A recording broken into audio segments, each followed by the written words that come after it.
Bienvenidos ya a esta segunda visita virtual interpretada que organiza el área de difusión del Servicio de Patrimonio Histórico del Cabildo. Es un honor poder participar en esta nueva actividad que nace un poco como, digamos, como respuesta a toda esta situación o más bien estado de emergencia que nos ha llevado, al que nos ha llevado la pandemia mundial que estamos viviendo.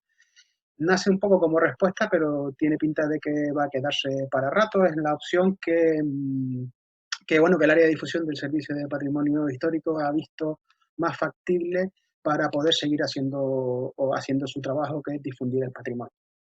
Bueno, mi nombre es Octavio, no se los había dicho, disculpen. Yo soy arqueólogo, historiador y trabajo para la empresa TVCen Arqueología y Patrimonio, y somos nosotros, junto con el área de difusión del Servicio de Patrimonio Histórico, los encargados de ejecutar este servicio, como les decía,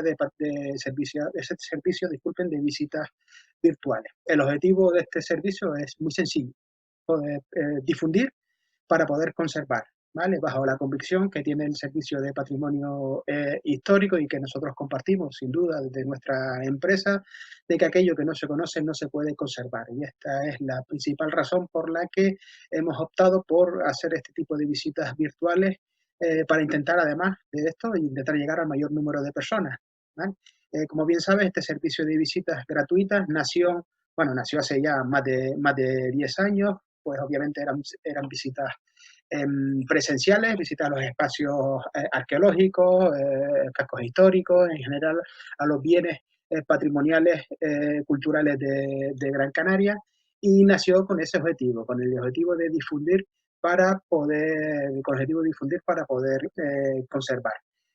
Pues debido a esta pandemia, disculpen, pues ese servicio de visitas in situ o presenciales ha cambiado el sistema virtual, lo que nos ha permitido, entre otras cosas, pues llegar a más hogares, ¿no? Esta modalidad de visitas en yacimientos estrellas, estamos en el yacimiento ya de Cuatro Puertas.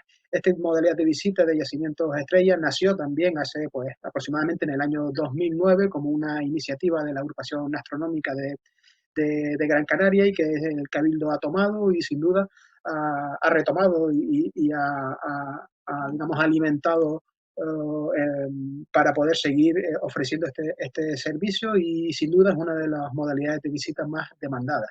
Normalmente, en circunstancias normales, entre comillas, pues aproximadamente unas 60 personas, 90 como mucho, normalmente serían 60 porque son dos visitas, estarían disfrutando de esta visita, pero hoy, gracias a la tecnología y a estas visitas virtuales, vamos a hacer 90 hogares, y el próximo lunes tenemos una segunda visita que vamos a hacer pues otros 90 hogares, no solo de Gran Canaria, sino de toda Canarias, incluso fuera de las islas. Así que un verdadero placer poder compartir esta tarde. En teoría vamos a terminar estoy mirando el reloj, vamos a terminar en torno a las 8 de la tarde aproximadamente. Ustedes no van a tener que hacer nada, ¿vale? En este entorno virtual que están viendo, y yo soy quien va a mover, digamos, los mandos para que ustedes puedan caminar por este yacimiento arqueológico, para que caminar entre comillas, ¿no? De hecho, lo que vamos a hacer es meter el yacimiento arqueológico en el interior de sus hogares. Espero que estén cómodos para que lo puedan disfrutar. Y como les digo, ustedes no tienen que hacer absolutamente nada, sino simplemente disfrutar y dejarse llevar. Al final de la visita, eso sí, yo avisaré, tienen unos 10, 15 minutitos para hacer todas las preguntas que quieran. Así que todas aquellas preguntas que se les vayan ocurriendo a lo largo del recorrido, las pueden ir apuntando y las hacen al final de la visita. Vale, les cuento un poco cómo va a ser la jornada. Vamos a dar un breve paseo por el yacimiento arqueológico, un poco para contextualizar el espacio con el que nos vamos a mover, y luego ya nos vamos a meter con lo que nos ha llevado aquí, con esos yacimientos estrellas, es decir, con la relación que tenían los antiguos canarios con los fenómenos astrales, con el sol, con la luna, con las estrellas, etcétera, etcétera. ¿De acuerdo? Lo que vamos a ver nosotros hoy, cuando necesitamos consultar pues, en qué día vivimos, necesitamos consultar la hora, pues vamos al señor Google, vamos al calendario, y lo tenemos sencillito. Pero los antiguos canarios, para poder consultar el día y la hora en la que vivían, tenían que mirar al cielo, tenían que mirar a los astros, al sol, a la luna. Así que si nosotros tenemos nuestro calendario colgado en las cocinas o al lado de la nevera, Esto es algo que es universal, pues los antiguos canarios tenían su calendario colgado del cielo. Así que, si les parece, empezamos ya por este recorrido virtual por el yacimiento arqueológico de Cuatro Puertas con el hilo conductor de los fenómenos astrales y sobre todo en este caso del fenómeno del solsticio de verano, que es lo que vamos a disfrutar hoy. Vamos a dar un saltito. Me van a disculpar que voy a beber un poquito de agua.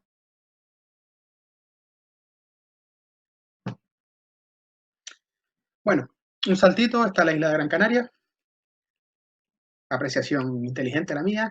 Bueno, un poco esta chincheta, perdón, disculpen que ven aquí, es la situación del yacimiento arqueológico de Cuatro Puertas en el municipio de Telde, con unas pistas privilegiadas, como vimos antes, de buena parte del noreste y del sureste de la isla de Gran Canaria, prácticamente la mitad de la isla. Luego veremos otra imagen, se va a poder divisar desde este espacio arqueológico, que más o menos esta es la situación, ¿vale? Sobre todo tiene unas pistas privilegiadas de la península de Gando, donde está en la actualidad el aeropuerto. Ya nos metemos directamente, damos un saltito en el espacio y nos metemos en el yacimiento arqueológico. Bueno, en realidad estamos a los pies, a la entrada del yacimiento arqueológico. Y esto es un punto importantísimo que a mí me gustaría pues recalcar, ¿vale? Vamos a perder bien tiempo, entre comillas, del itinerario interpretado, pero yo creo que es vital contar esto, ¿vale? Porque este es un yacimiento que está permanentemente abierto para lo bueno y para lo malo, ¿vale? Para aquellas personas como nosotros que vamos a disfrutar de manera responsable del yacimiento arqueológico y para aquellas personas que no disfrutan del yacimiento arqueológico de una manera respetable, de una manera, o que no lo respetan, ¿vale? Y creo que ya saben a lo que les estoy contando. De hecho, durante este itinerario interpretado virtual se van a encontrar con alguna sorpresa desagradable, que es justo lo que nos encontraríamos si visitáramos el yacimiento arqueológico in situ. Bueno, cuando visitamos un yacimiento arqueológico hay que seguir una serie de normas, ¿vale? Las normas son muy sencillitas, a ver, casi que son unas normas de civismo mínimo. Pero a pesar de esto, es mi trabajo tener que contarlo. Bueno, la primera de las normas es no tirar basura. Y esto, que lo sepan, también vale para fuera de un yacimiento arqueológico. La segunda de las normas es no salirse del camino. ¿Vale? A veces el yacimiento arqueológico no está señalizado. En el caso de Cuatro Puertas sí tenemos una señalización de un sendero arqueológico, así que no nos podemos desviar del camino. Esto es importante también. Otra de las normas, no se puede recoger absolutamente nada del interior de un yacimiento arqueológico. Obviamente no te puedes llevar ningún recuerdo, ningún resto de cerámica, ningún resto de concha, que son muy comunes en los yacimientos arqueológicos, ninguna piedra, ¿vale? Pues nosotros los arqueólogos decimos que si te llevas un elemento que forma parte del registro arqueológico, cualquier cosa de un yacimiento arqueológico, es como si le arrancaras un capítulo a un libro. Luego nosotros cuando vamos a leer ese libro, cuando vamos a leer el yacimiento arqueológico para construir, entre comillas, la historia, nos falta documentación. Somos incapaces de comprenderlo. Así que los recuerdos, por favor, se los llevan todos en la mente.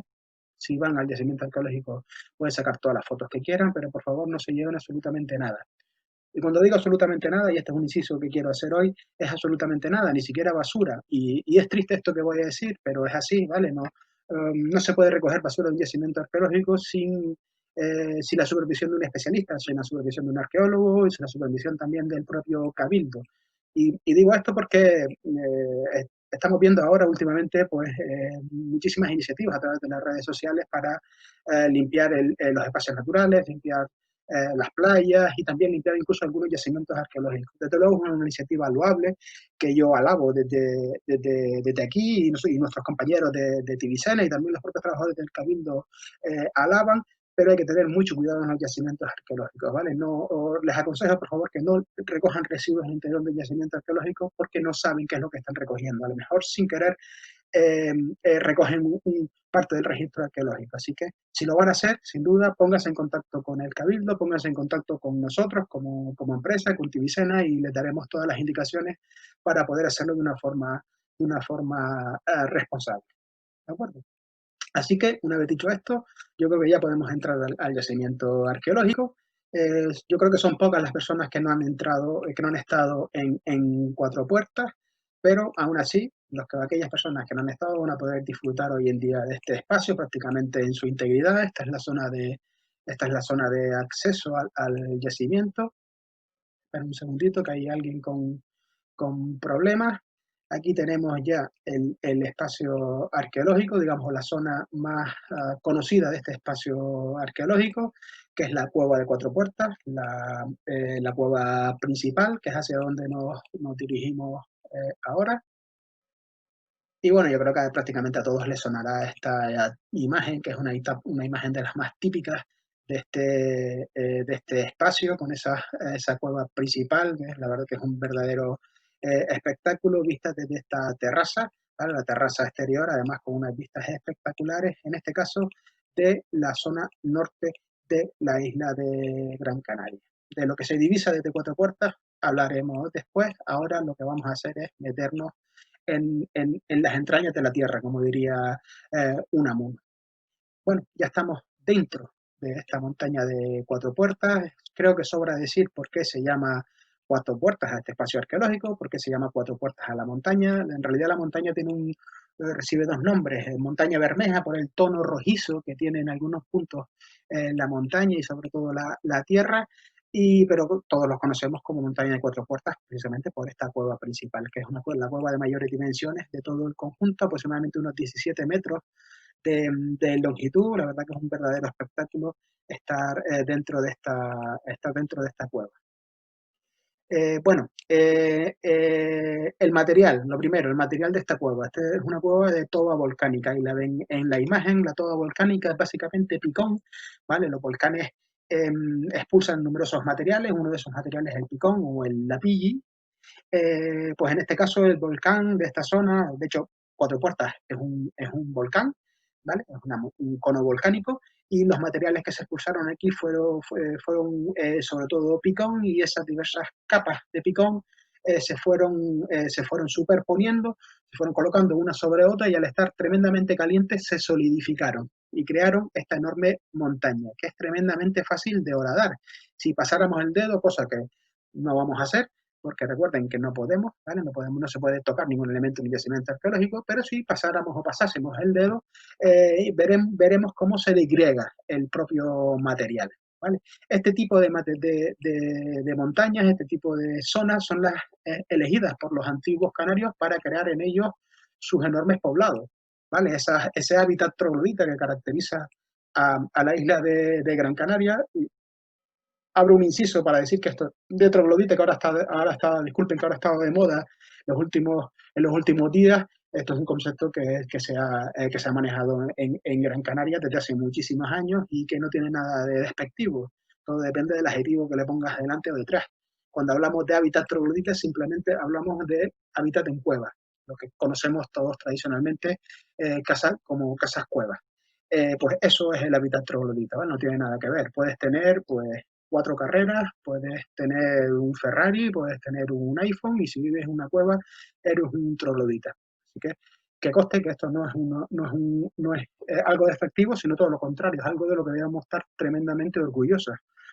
Este tipo de hábitat, que los antiguos canarios eran más típicos de los antiguos canarios, se ha conservado en la actualidad en espacios como Artenara, Guayadeque, Acusa, ¿vale? Son miles de años viviendo en cuevas, así que debemos estar tremendamente orgullosos de ser trogloditas, no debemos tomárnoslo a mal, ¿vale? Y son precisamente en estas cuevas de todo volcánica en las que los antiguos canarios van a establecer sus grandes poblados, precisamente por eso, porque eso es muy fácil de horadar. Al fin y al cabo, los antiguos canarios los materiales que tenían los antiguos canarios eran hechos a partir de madera, hueso y piedras, así que era mucho más fácil de horadar este material en toba volcánica. Eran los espacios elegidos para insertar en ellos sus grandes poblados. Bueno, esta cueva de Cuatro Puertas es entre comillas, uno de los grandes misterios de la arqueología, ¿vale? En realidad no sabemos cuál pudo ser la funcionalidad de este espacio. Hay dos hipótesis principales. Una de ellas dicen que puede ser una cueva de hábitat, ¿vale? Es decir, que es una cueva en la que vivía gente, quizás no de forma permanente, sino en determinados momentos del año. Hay que tener en cuenta también que esta cueva de Cuatro Puertas, o en realidad el poblado de Cuatro Puertas, eh, mm, ha sido considerado a lo largo de la historia como un santuario, como un espacio o de culto, un espacio cultural, así que algunos hablan de que quizás esta cueva pudo ser utilizada en determinados momentos solo por esos, solo por esos personajes relacionados con la religión, ¿vale? Entonces algunos hablan de que esto simplemente es una cueva de hábitat, una cueva especial utilizada por ese tipo, por ese número, por esas personas, y otros dicen que es una cueva de hábitat normal y corriente, un tanto extraña, ¿vale? Pero que es una cueva de hábitat normal y corriente, ¿vale? Esta segunda hipótesis la voy a rematar fuera, ¿vale? Porque ahora mismo, si yo les dijera que la gran mayoría de los investigadores no creen que esto sea una cueva de hábitat tradicional, a lo mejor no lo van a entender, pero la mayoría dice que no es una cueva tradicional porque no cumple con el canon de las típicas viviendas de los antiguos canarios, ¿vale? No tienen alcobas o senos laterales, etcétera, etcétera, cosas que vamos a ver en el resto de las cuevas. Pero hay algo que sí que podemos ver en la actualidad, ¿vale? Que son estas cuatro bocas o estos cuatro accesos, ¿vale?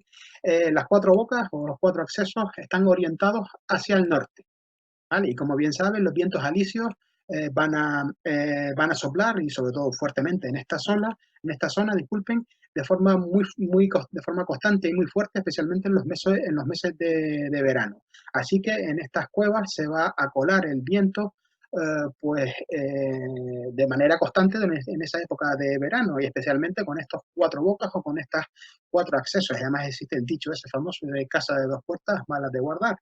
Pues aquí multiplican esto por dos. Así que no tiene mucho sentido una cueva con cuatro bocas o con cuatro accesos. A eso debemos sumar otra cosa, ¿vale? Que es lo incómodo del espacio. Además de que el viento se cuele por estas oquedades, tenemos ven como todo en esta mitad del espacio, tenemos un suelo tremendamente irregular, que no es fácil de transitar, ¿vale?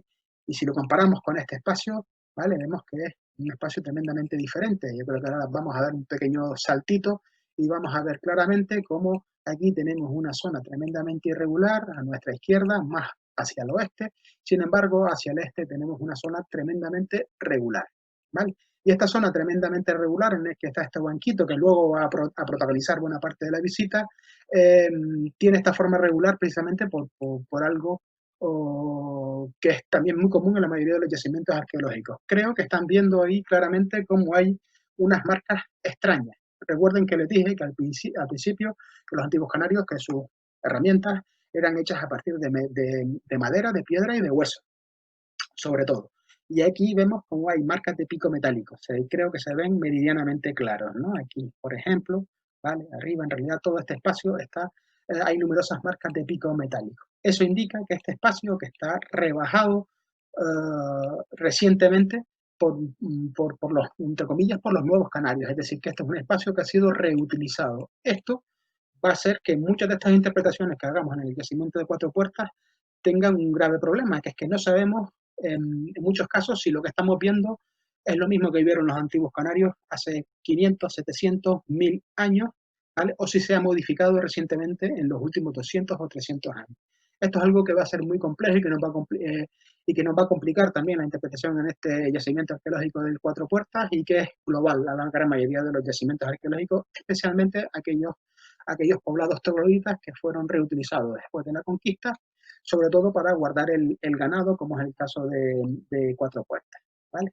Notamos un saltito hacia la terraza exterior y recuerden lo que les decía, que hay personas que dicen que esto es una cueva de hábitat normal, ¿vale? Para decir que esto es una cueva de hábitat normal, ellos lo que aportan, lo que dicen es que este espacio, esta pequeña terraza excavada en el suelo, en realidad estaba aterrazada.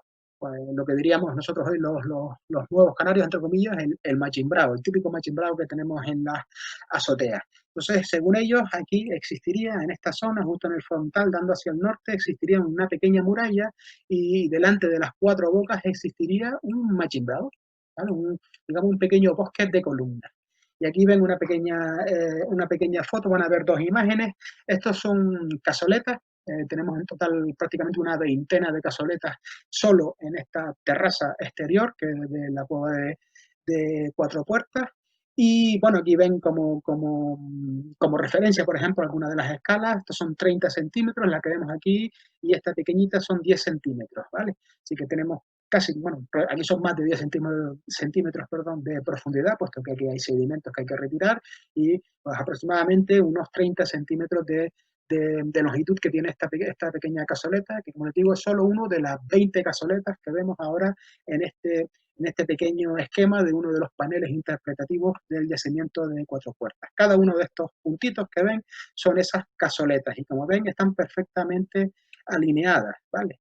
Algunos dicen que estas alineaciones de cazoletas van a servir como bases para esas columnas o para ese bosque de columnas que van a permitir colocar esa techumbre y hacer de este espacio de Cuatro Puertas pues, prácticamente un palacio, ¿no? Tenemos una zona interior y además esta zona aterrazada con unas vistas, ya ven, unas vistas tremendamente espectaculares, ¿no?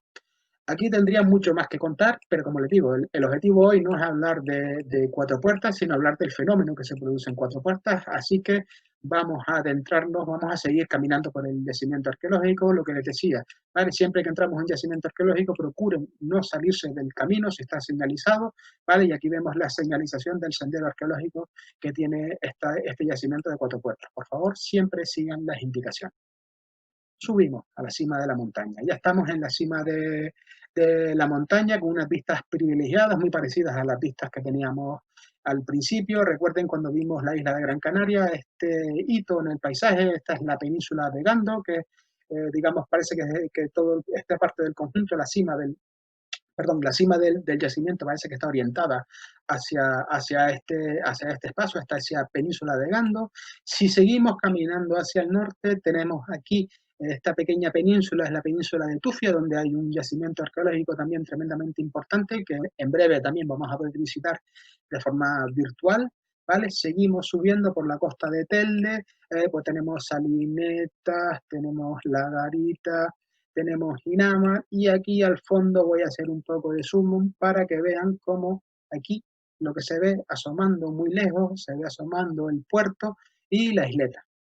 No sé si lo ven, yo creo que se ve claramente. Voy a zoomar un poquito más, vamos a perder calidad, pero se va a ver la silueta de la isleta. Así que desde este punto, solo si miramos hacia el norte, tenemos la mitad de la isla. Y aquí hay otro hito en el paisaje que es importante, que es este cono volcánico, que es la caldera de Van Damme, ¿vale? Conocidos por todos. Y ahora vamos a bajar del norte, dejamos la isleta atrás y vamos a ir adentrándonos hacia el sur, volvemos a la península de Gando y a Tufia y vamos hacia el sur. Y si vamos hacia el sur empezamos a subir y esta montañita que ven aquí, esto es otro cono volcánico, esta es la montaña de Arinaga, así que si continuamos por aquí, seguimos viendo toda la costa de Agüimes, si vamos subiendo, vemos como estos núcleos de casas que van subiendo por la ladera, estos son los municipios o los núcleos poblados de Ingenio más abajo y de Agüimes asomando aquí arriba tenemos el Roca Guairo, detrás del cual se encuentran los letreros de Valo, uno de los principales yacimientos arqueológicos de Gran Canaria.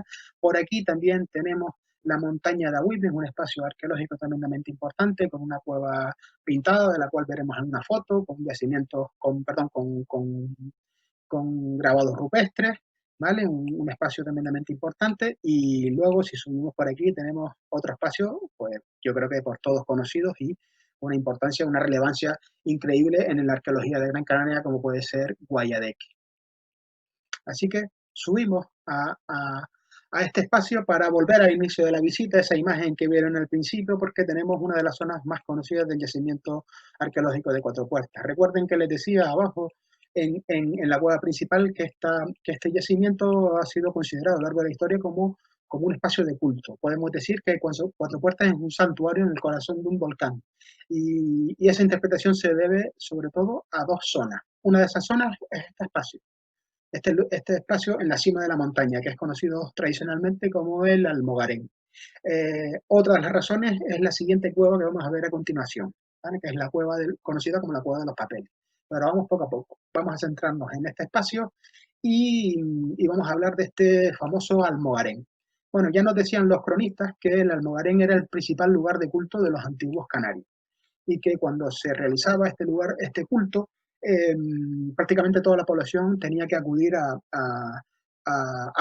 disfrutar, no, tenía que participar del culto. Este culto estaba liderado por el Faikán o el Faikák, que era el máximo representante de la religión de los antiguos canarios, y también era liderado por las Arimaguadas, o sea que Faikán y Arimaguadas liderarían este culto, y el resto de la población tenía que acudir en masa a estas zonas que van a recibir el mismo nombre del culto, que es el Almogarén.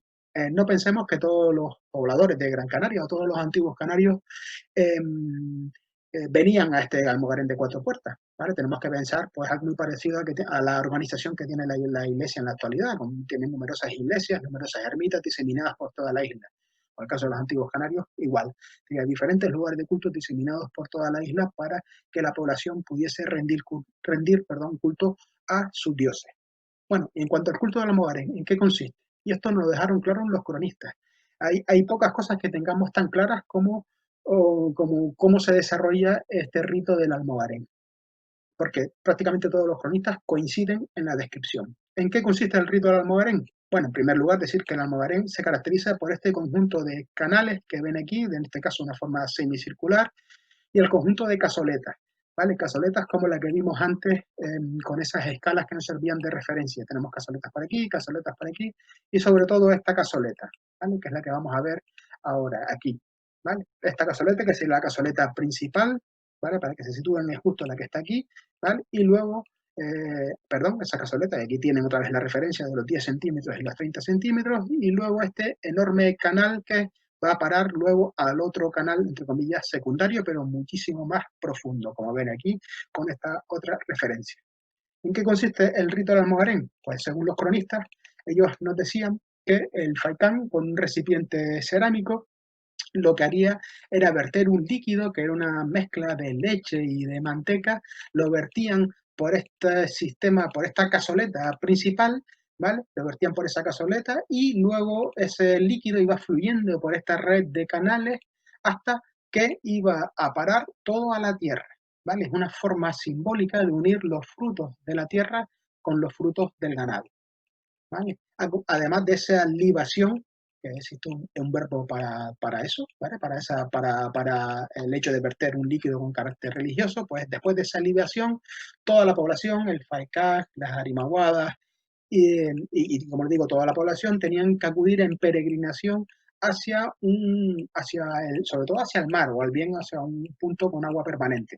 En este caso, probablemente hacia el mar. Allí, una vez en el mar, lo que se haría sería golpear la superficie del mar con hojas de palma, ¿vale? Con hojas de palmera.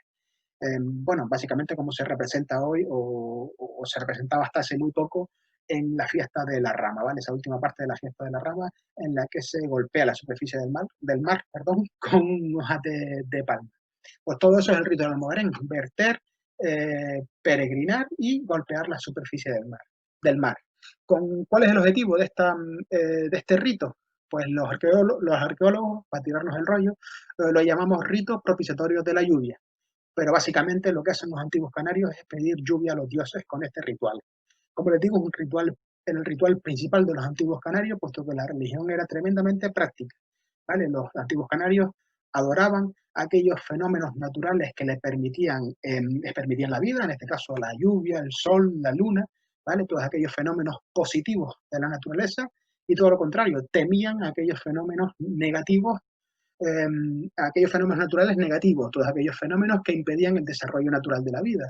Pensemos en grandes tormentas, en erupciones volcánicas, en diluvios, ¿vale? Todos aquellos que impedían el desarrollo del sistema económico basado en la agricultura y en la ganadería.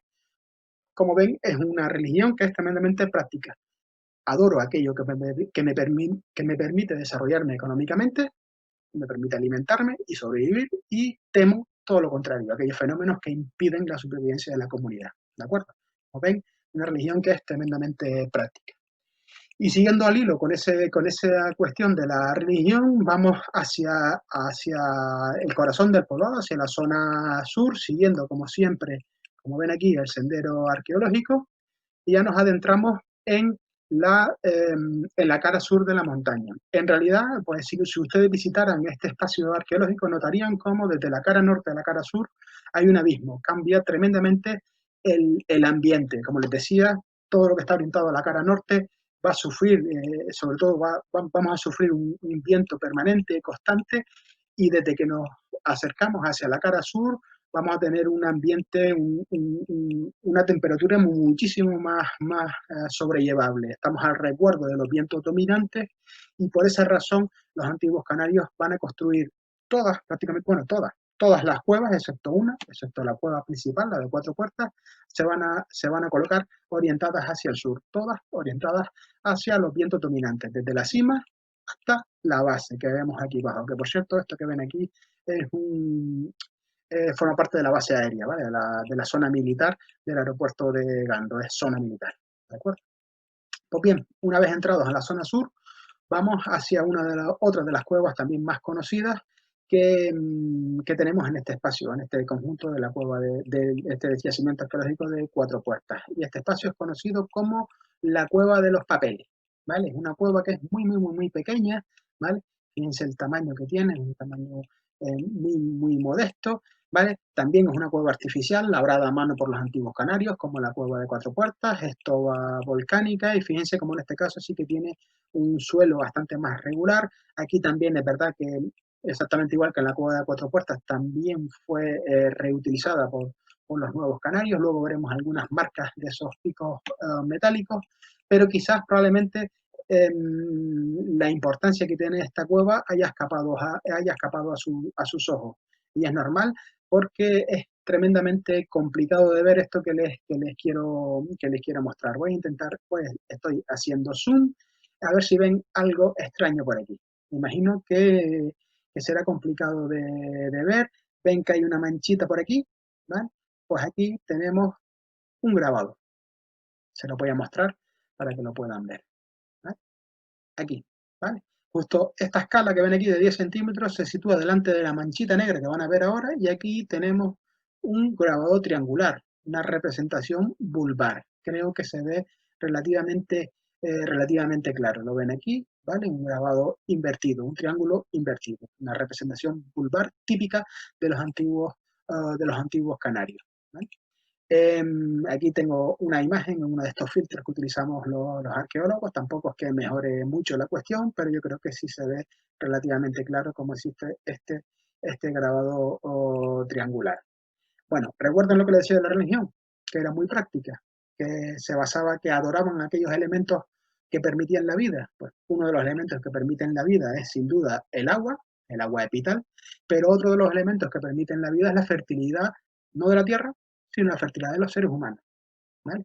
Aquí tenemos otras imágenes de algunos de los grabados rupestres más conocidos. Este en este caso es la Cueva Caballero, este es de Cueva Candiles en Artenara, son los espacios más conocidos, junto con, por supuesto, el Risco Caído. Todos estos, tanto el Risco Caído como Cueva Caballero, Cueva Candiles, forman parte del patrimonio mundial de la humanidad, y precisamente estas representaciones, estos grabados rupestres, es una de las razones por las que este espacio fue declarado en su momento Patrimonio Mundial de la Humanidad, por ese carácter sagrado de las montañas.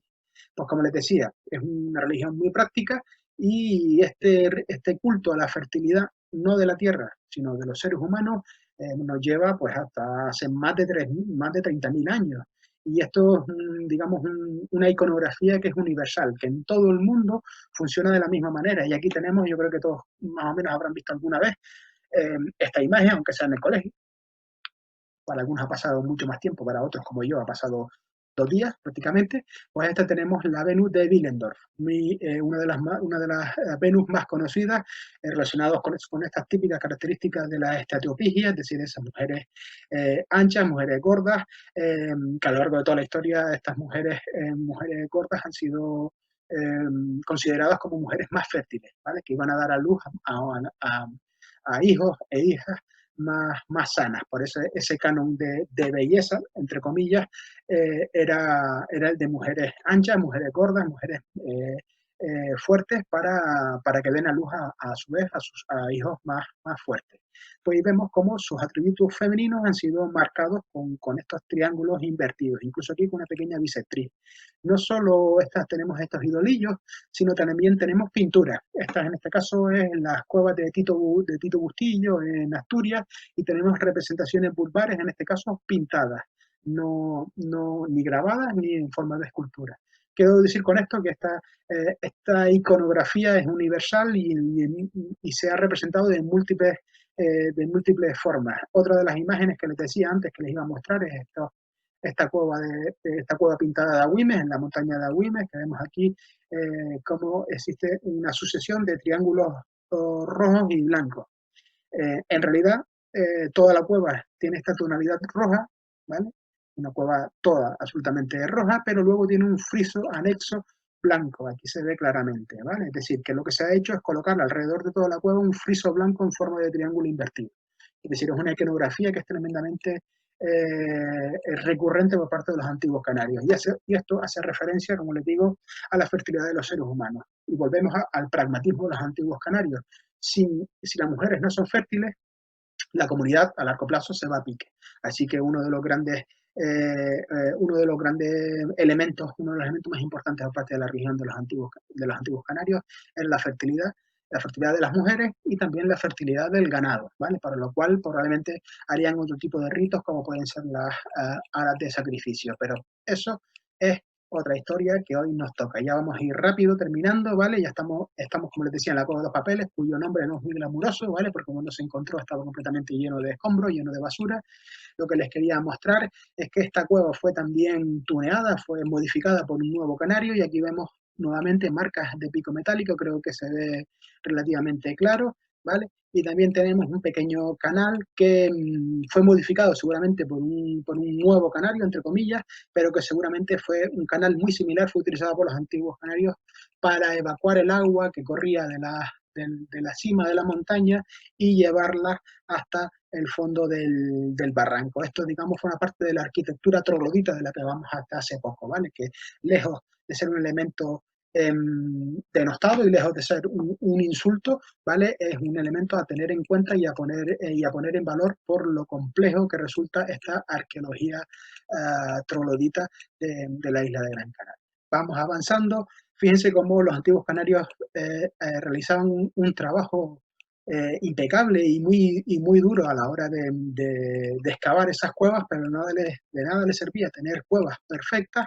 si luego no se podían mover por la montaña. Y por esta razón también excavaron estos caminos, ¿vale? Para moverse por la montaña de Cuatro Puertas tenemos caminos, tenemos escaleras, tenemos túneles, tenemos absolutamente numerosos elementos, eh, prácticamente todos los tipos de formas de comunicación, pero en este caso labrados en la roca. ¿Vale? Aquí seguimos este camino, vamos a seguir a este chico joven y guapo que está aquí delante y nos acercamos a este espacio, también es uno de los espacios más conocidos de Cuatro Puertas. ¿Vale? Nos vamos a acercar y recuerden al principio cuando les dije que la Cueva de Cuatro Puertas no cumple los cánones de las típicas viviendas de los antiguos canarios. Y es por esto. Este tipo de espacio, esto que ven aquí, sería una alcoba o seno lateral. Vamos a seguir por aquí. Ven este huequito excavado, ¿vale? Y aquí vamos a seguir dando la vuelta. Vemos otros, tenemos hasta 3 huecos, ¿vale? En torno a esta zona común, donde también, obviamente, volvemos a encontrarnos con numerosas cazoletas. En este caso, probablemente estas cazoletas tendrán la funcionalidad de hogar para colocar unas brasas, ¿vale? Para mantener la estancia caliente y demás, ¿vale? Este sería el tipo de arquitectura típico de los antiguos canarios y además este tipo de arquitectura lo vamos a encontrar en espacios trogloditas como este de Cuatro Puertas, pero también en poblados en estructuras de piedra seca.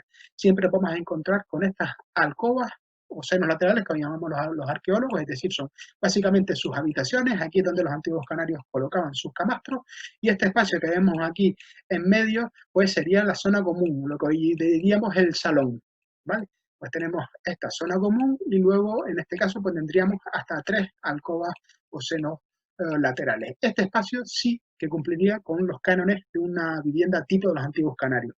A esto le añadimos lo que les decía al principio, está orientado hacia el sur, al resguardo de los vientos dominantes, una temperatura fresca, permanente y constante, otra de las características de estos poblados trogloditas, que es el que la temperatura son mantenedores de la temperatura, ¿vale? En verano la sensación es de más frescor y en invierno la sensación de estar más caliente, en realidad es que conservan la temperatura independientemente de lo que pase al exterior y es una de las características de esta arquitectura troglodita. ¿Vale? Seguimos Ya estamos casi terminando para meternos ya en vereda. Tenemos también otro espacio adyacente donde tenemos numerosas cazoletas cuya interpretación ahora mismo todavía no tenemos del todo claro. Algunos hablan de espacios nuevamente para postes, para crear estancias, otros dicen que pueden servir para base, para colocar recipientes cerámicos. En realidad no lo sabemos. Lo que sí es verdad es que este espacio adyacente es un espacio también excavado en la roca. Aquí tenemos estos otros tres eh, la zona de las tres alcobas o senos laterales, así que es un espacio adyacente a este espacio principal cuya funcionalidad todavía desconocemos. Una de las cosas positivas de la arqueología es que queda mucho por resolver, y una cosa negativa de la arqueología es que queda mucho por resolver, ¿vale? Que tenemos mucho trabajo por delante y es muy difícil saber qué es lo que ocurrió, sobre todo cuando en este caso los protagonistas ya no están entre nosotros, por desgracia. Bueno, aquí pillé a una chica visitando el yacimiento arqueológico este domingo pasado, pero no para servir de escala, menos de nada. Y con lo que les decía, los antiguos canarios no solo excavaron las cuevas, no solo excavaron los caminos, sino aquí tenemos un túnel, ¿vale? Justo debajo de ese túnel, probablemente este paso ya se ha perdido, tenemos un panel interpretativo y tenemos este otro túnel que le servía para moverse de un lado a otro de la montaña. Probablemente para facilitar el paso, teniendo en cuenta que esto ya es directamente hacia la ladera. No sabemos si lo utilizaban también quizás para evitar ser vistos desde el exterior. En cualquier caso, tenemos hasta 3 túneles en este poblado de Cuatro Puertas. Llegamos hacia la Cueva de los Pilares, también un espacio archiconocido en Cuatro Puertas. Nos acercamos en este pequeño recoveco. Bueno, aquí ven una marca, ya se podrán imaginar de qué es, una de esas grandes sorpresas desagradables que vemos en los yacimientos arqueológicos, ¿vale? Lo que les decía, no podemos limpiar y tenemos que tener en cuenta que aquí el gran culpable no es ni las instituciones ni los arqueólogos, los grandes culpables son las personas que tiran basura, ¿vale? Y hay que tener en cuenta eso también, ¿vale? Que es verdad que tanto las instituciones públicas como las instituciones privadas como las nuestras deberíamos aunar esfuerzos a la hora de la conservación del patrimonio, pero el patrimonio, como dice el lema, el patrimonio es todo tuyo, el patrimonio es de todos. Todo, la labor de todos es cuidarlo, respetarlo, conservarlo. Cuando vemos que alguien está realizando un mal uso del patrimonio, no debemos meterlo en redes sociales, o al menos no solo en redes sociales. Hay que comunicarlo a la policía, a la Guardia Civil, a la policía local, a la policía canaria y al cabildo. ¿Vale? Esa es la labor como ciudadanos, la forma que tenemos de proteger el patrimonio. Y bueno, estas cuevas de los pilares, como les digo, creo que también sobra decir por qué se llama así. Ahí tenemos los diversos pilares. Hay algo muy común en todo este espacio, en todo este conjunto de cuevas de la zona sur de Cuatro Puertas, y es que tenemos como una especie de duples. Tenemos cuevas abajo, en la parte inferior, y tenemos cuevas en la parte superior. Y aquí les voy a mostrar una de esas cuevas del el nivel inferior, cuya característica principal es este ventanuco que lo voy a mostrar desde fuera. Estamos asomados aquí, ¿vale? En este ventanuco que probablemente también se ha perdido con el paso de los años, esta pequeña cueva, y luego ahora lo que vamos a hacer es subir a la parte superior de este duple. Vamos a subir a la segunda planta, por decirlo de alguna manera. Como ven, una pequeña cueva, una pequeña cuevita de una única cámara, casi semicircular, y ya para ir terminando, vamos a subir a este espacio superior, que si nos ponemos tiquismiquis también podemos decir que es una cueva con 4 puertas, es decir, tiene 4 huecos, 4 oquedades separados por estas columnas. Como curiosidad, me imagino que algunos todos conocerán la película Tirma. Pues aquí vemos que estas marcas estas marcas verdes de triángulos invertidos que ven ahí son marcas de la escenografía que se hizo cuando grabaron la película aquí. Yo creo que aquí se ve relativamente claro. Yo creo, de hecho, cuanto más nos alejamos, más claro se ve. ¿Vale? Ellos pidieron permiso para la modificación del espacio, luego se comprometieron a retirar los pigmentos, pero seguramente cuando empezaron se dieron cuenta que era prácticamente imposible retirar los pigmentos de un material como este, de toba volcánica, que no es tan fácil de limpiar. Por lo cual tuvieron que dejarlo tal cual. Y aquí se ve nuevamente un friso de triángulos invertidos, ¿vale? Que es la forma que tuvieron en la película Tirma digamos, de simular este poblado de los antiguos canarios. Pues bueno, sin más, ya nos vamos a lo que nos ha traído aquí a lo largo del día, que es la relación entre Cuatro Puertas, entre Cuatro Puertas y los fenómenos astrales. En este caso, la arqueoastronomía. Bueno, la magia de los elementos virtuales ha hecho que de un salto no estemos de un lado del conjunto al otro, pasemos de la ladera sur a la ladera norte. Y bueno, para esto quiero, si me permiten, aparte de echarme un muchito de agua, vamos a dar un pequeño saltito vamos a dar un pequeño saltito porque les quiero contar pues exactamente de qué se trata esto de la relación entre los antiguos canarios y los fenómenos astrales.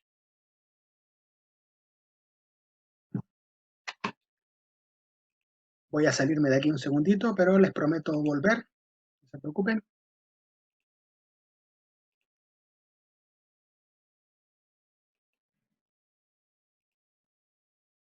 ¿Estamos viendo ya la imagen, Nuria? Perfecto.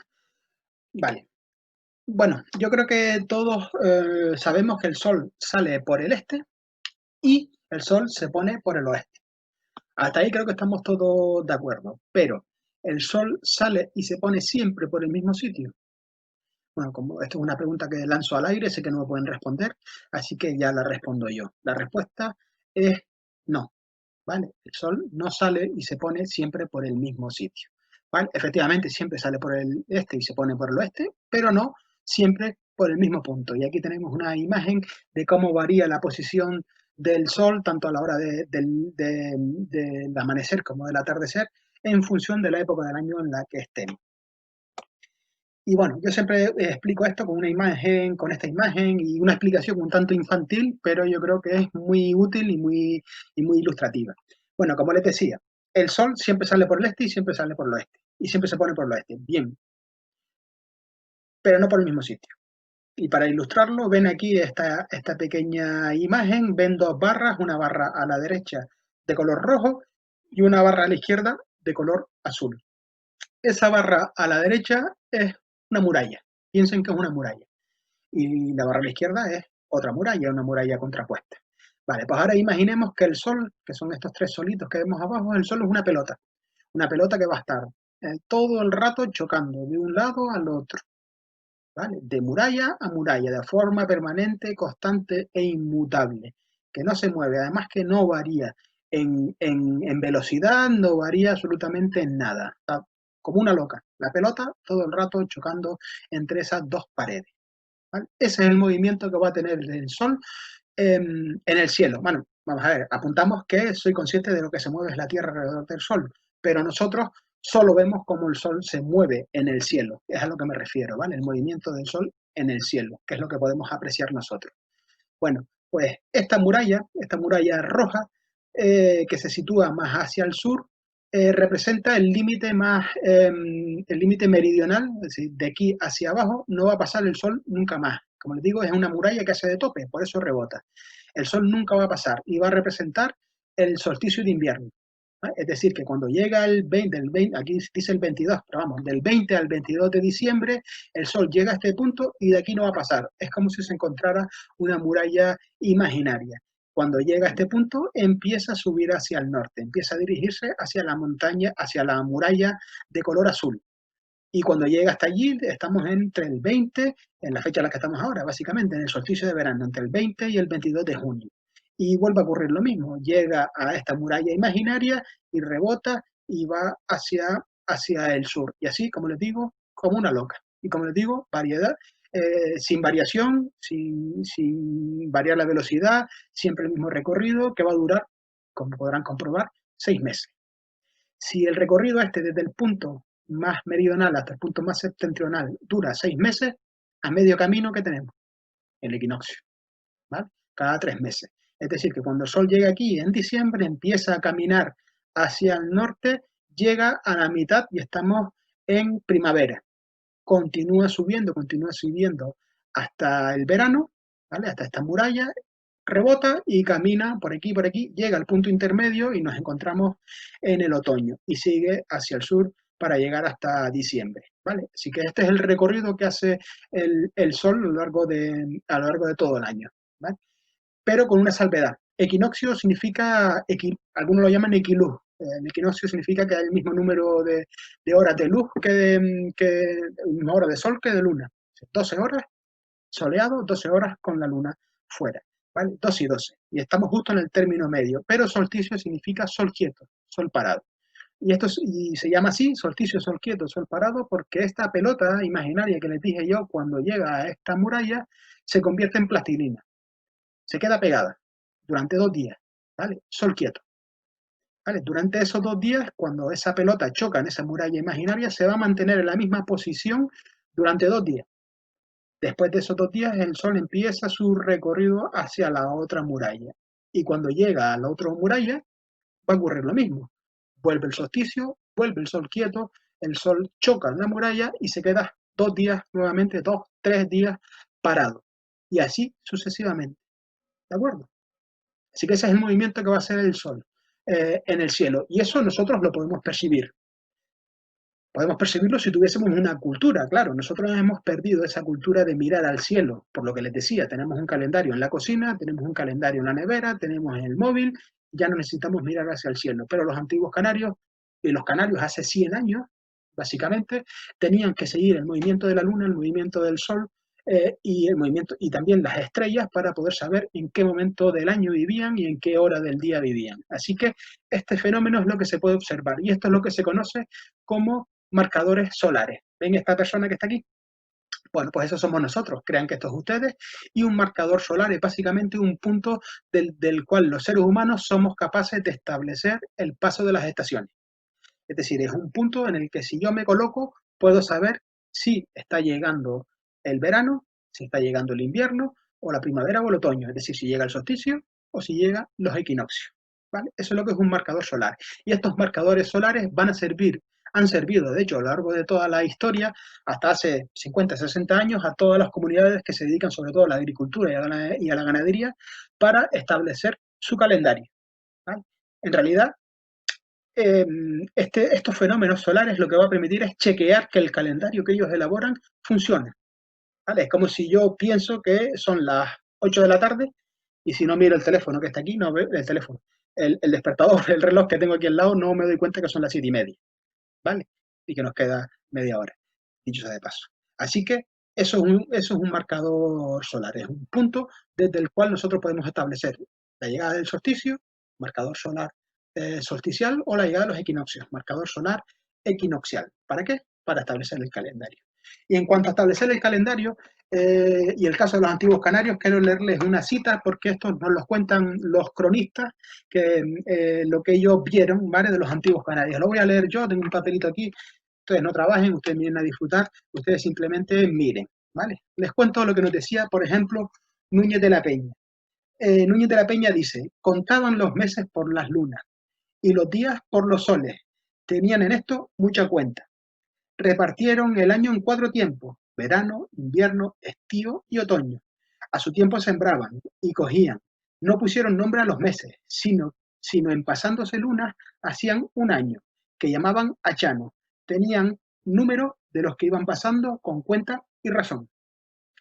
Eso nos dice Núñez de la Peña. Antonio de Viana, perdón.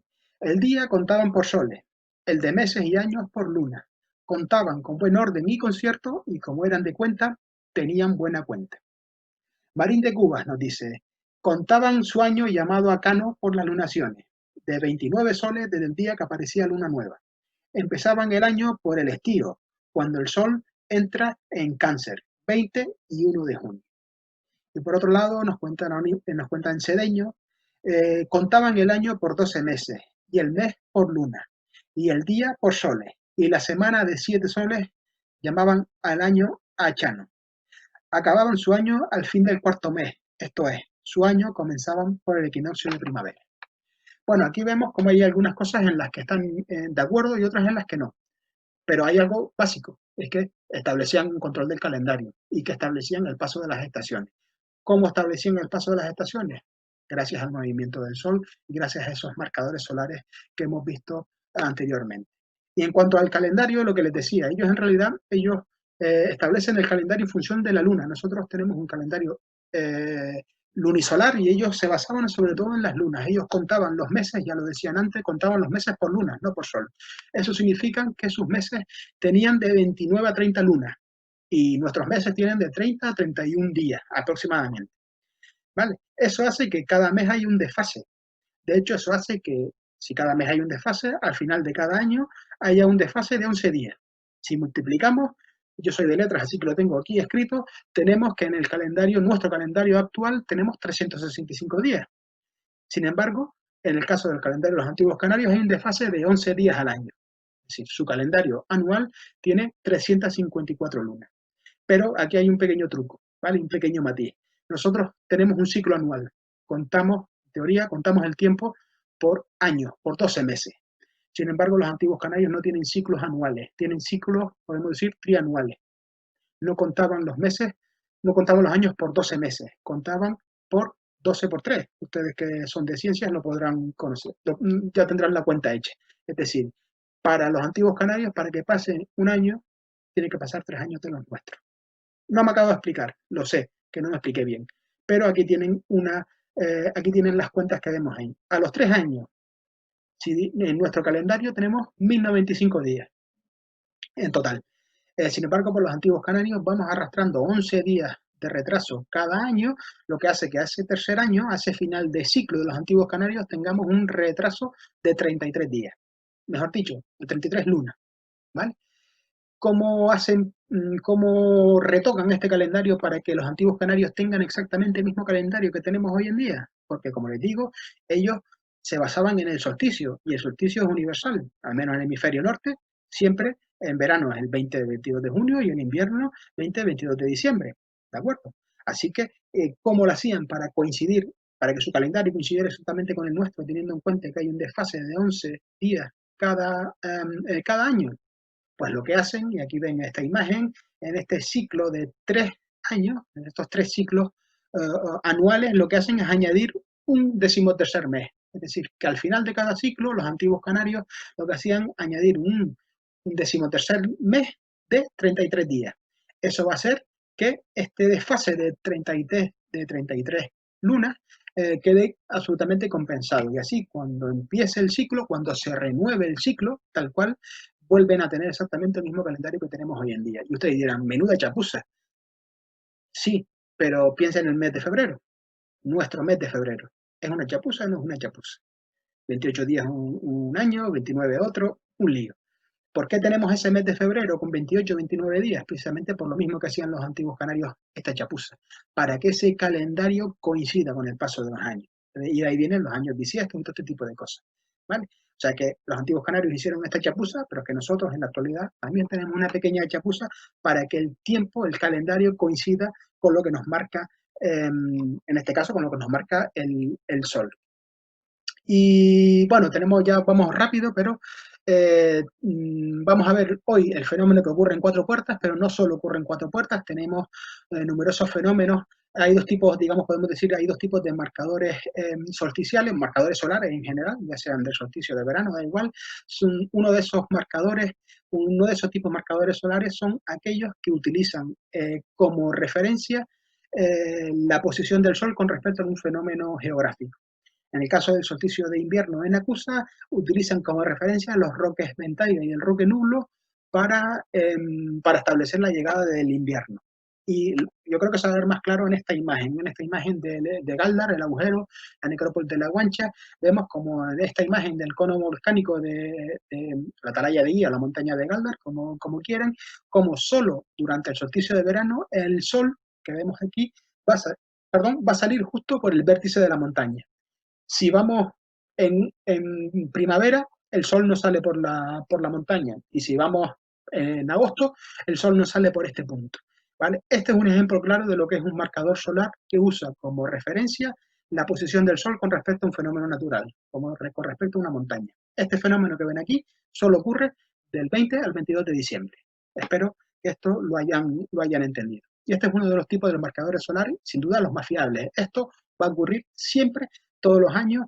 Eso sí, si está nublado no se puede observar. Es uno de los grandes problemas que tenemos. Por eso los antiguos canarios tenían marcadores solares diseminados por toda la isla. ¿Vale? Otro de esos marcadores solares, y que digamos una mezcla de los dos, porque tenemos un marcador solar que utiliza como referencia los fenómenos naturales y el sol, y la posición del sol, y otro que utilizan como referencia el juego de luces y sombras que provoca el sol a chocar con un fenómeno natural, como puede ser esta vaguada del macizo de Amurga, o con un elemento excavado en la roca, un elemento artificial excavado conscientemente por los antiguos canarios.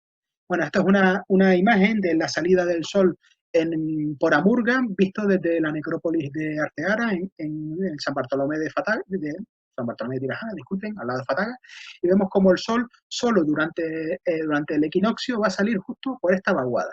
Esta es una imagen clarificadora. ¿Y qué es lo que va a ocurrir? Que no solo, como les decía, este es digamos, un marcador mixto, solo el sol, solo durante el equinoccio va a salir en esa vaguada, justo en ese punto, y además va a provocar un juego de luces y sombras que va a crear una especie de pirámide invertida o triángulo invertida que va a enfocar en cierto modo a parte de la necrópolis, concretamente además a uno de los túmulos de mayor importancia conocido como el túmulo el túmulo del Buen Artemio. Seguimos y tenemos otro fenómeno, otro marcador solar, en este caso equinoccial también, como el de Arteara, que es el del Ventaiga. Y aquí vemos cómo el sol sale durante el equinoccio, vemos cómo el sol va saliendo por esa pequeña escotadura, esperen que la muestre aquí primero otra vez, esta pequeña escotadura que ven aquí, que tenemos duda de si es artificial o natural, algunos dicen que es artificial, que es excavada conscientemente por los antiguos canarios, en cualquier caso, si esto no es excavado, lo que vamos a ver a continuación no tenemos dudas de que es excavado. En cualquier caso, el sol va a salir por esta escotadura, ¿vale?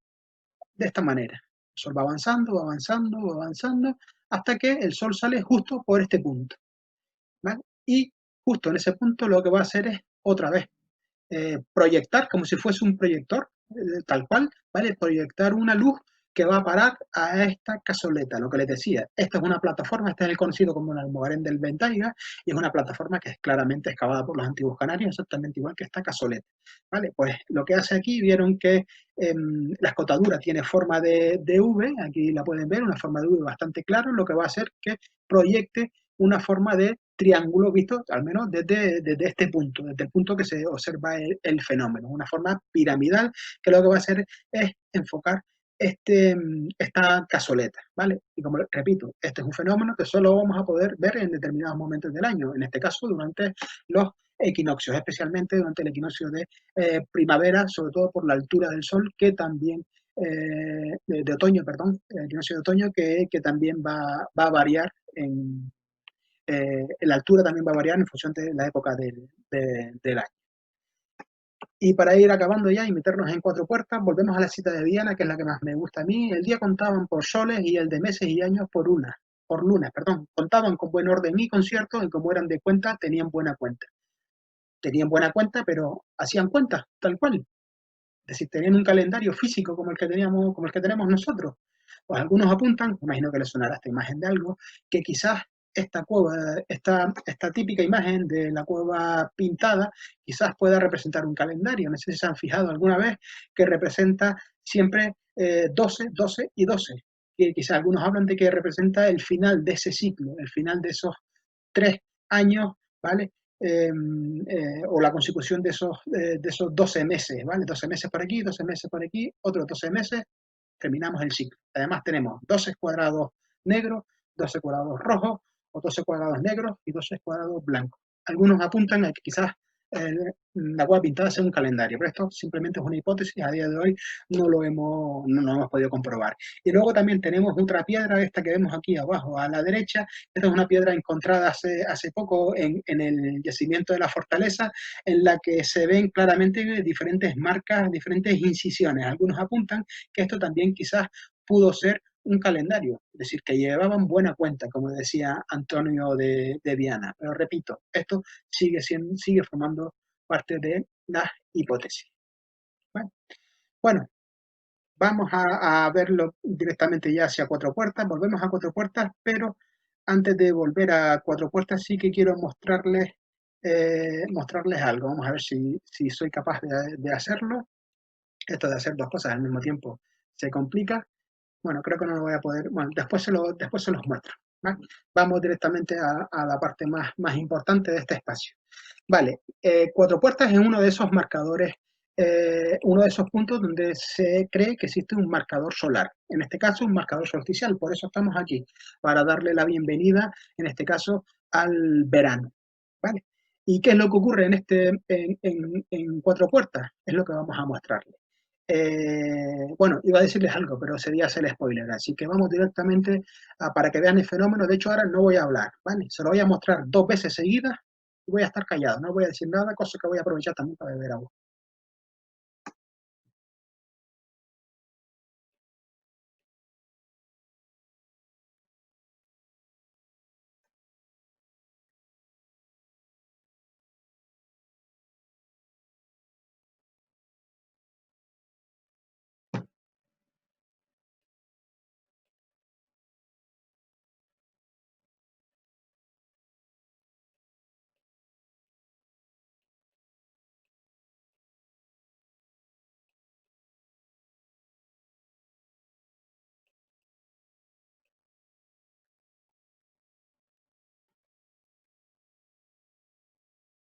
Lo vamos a ver por segunda vez.